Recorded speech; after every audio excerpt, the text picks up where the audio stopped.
مفتی صاحب یہ ارشاد فرمائیے کہ ماہ سفر المظفر کی آمد ہو چکی ہے.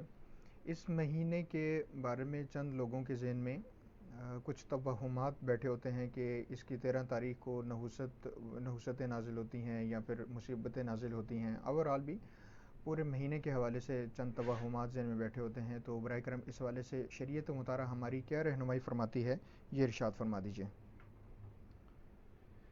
سفر کے بارے میں عموماً لوگوں میں یہ توہم ہے کہ سفر کے اندر بلائیں مصیبتیں زمین پر آسمان سے زمین پر اترتی ہیں اور لوگوں پر مشکلات پریشانیاں آتی ہیں، کاروبار کے حوالے سے، اولاد کے حوالے سے، گھر کے حوالے سے، صحت کے حوالے سے اور باقی معاملات کی وجہ سے. تو یہ سب توہمات ہیں.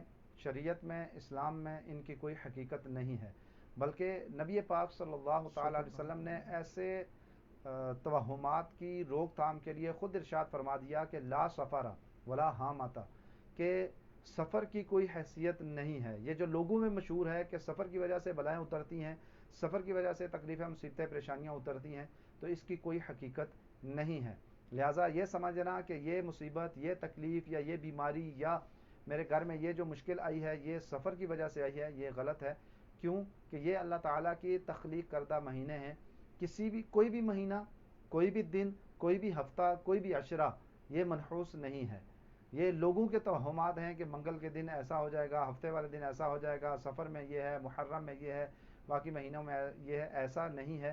کوئی ایک مہینہ، کوئی ایک دن، کوئی ایک ہفتہ، کوئی بھی منحوس نہیں ہے.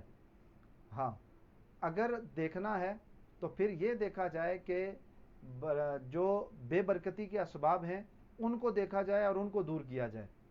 جو نحوست کے اسباب ہیں ان کو دیکھا جائے اور ان کو اپنی زندگی سے دور کیا جائے تو انشاءاللہ زندگی میں برکت بھی آئے گی اور معاملات بھی درست ہوں گے.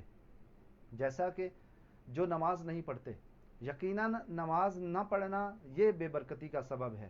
جس گھر میں بے نمازی ہوگا اس گھر میں بے برکتی آئے گی.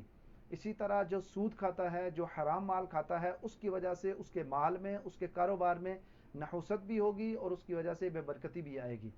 اسی طریقے سے جس گھر میں فلمیں، ڈرامے، گانے، باجے، گناہ کے کام دیکھے کیے جاتے ہیں، اس گھر میں ان کی وجہ سے نحوست ہوگی، ان کی وجہ سے بے برکتی ہوگی، ان کی وجہ سے معاملات اس گھر کے خراب ہوں گے.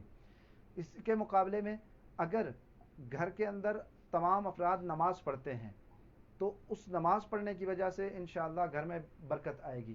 قرآن پاک کی روزانہ جس گھر میں تلاوت کی جاتی ہے وہاں پر اس کی وجہ سے برکت آتی ہے. جہاں کثرت کے ساتھ درود پاک پڑھا جاتا ہے اس کی وجہ سے برکت آتی ہے. جہاں رزق حلال کھایا جاتا ہے، حرام سے بچا جاتا ہے، وہاں اس کی وجہ سے برکت آتی ہے.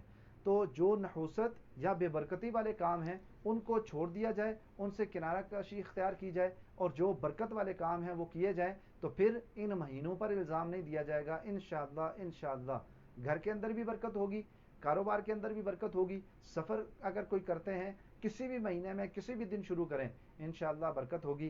منگنی کر لیں، شادی کر لیں، باقی معاملات زندگی کے جو بھی کر لیں جائز، وہ انشاءاللہ ان کے اندر برکت آئے گی، بے برکتی اور نحوست نہیں ہوگی.